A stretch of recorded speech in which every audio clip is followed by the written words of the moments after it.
സുഹൃത്തുക്കളെ, വളരെ സങ്കടത്തോടു കൂടിയാണ് ഈ വീഡിയോ ചെയ്യുന്നത്.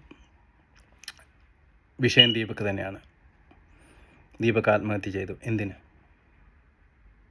ദീപക് ആത്മഹത്യ ചെയ്യാനുണ്ടായ കാരണക്കാരിക്കും ഏറ്റവും വലിയ ശിക്ഷ കിട്ടട്ടെ എന്ന് എല്ലാവർക്കും ഒപ്പം ഞാനും ആഗ്രഹിക്കുന്നു. പക്ഷേ അതേസമയം ദീപക് എന്തിന് ആത്മഹത്യ ചെയ്തു? ഈ കാര്യം അല്ലെങ്കിൽ ഈ വൈറലായ വീഡിയോ മറ്റുള്ളവർ കാണും.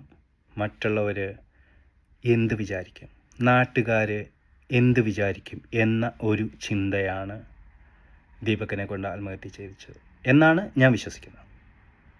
അങ്ങനെയെങ്കിൽ ആ ഒരു വിചാരമാണ് സത്യത്തിൽ ഇവിടെ കൊലയാളി. എത്രയോ ആൾക്കാർ ഈ ഒരു ചിന്തയുടെ പേരിൽ ആത്മഹത്യ ചെയ്തിരിക്കുന്നു. നമുക്ക് മറിച്ച് ചിന്തിക്കാറായി. സത്യത്തിൽ മറ്റുള്ളവരെ ആശ്രയിച്ചല്ല നമ്മുടെ ജീവിതം.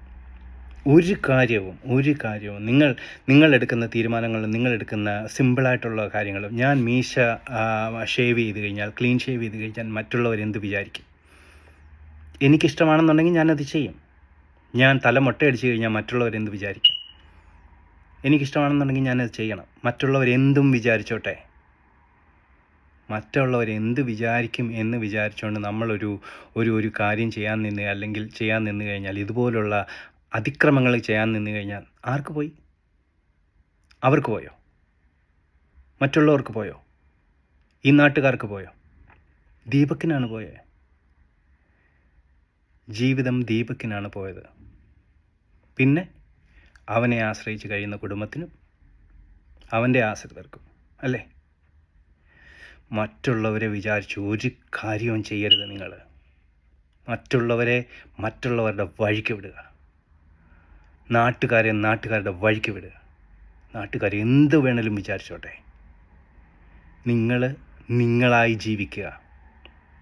എടുക്കുന്ന ഓരോ തീരുമാനവും നിങ്ങൾക്ക് വേണ്ടി മാത്രമായിരിക്കണം, നാട്ടുകാർക്ക് വേണ്ടി ആവരുത്. Thank you.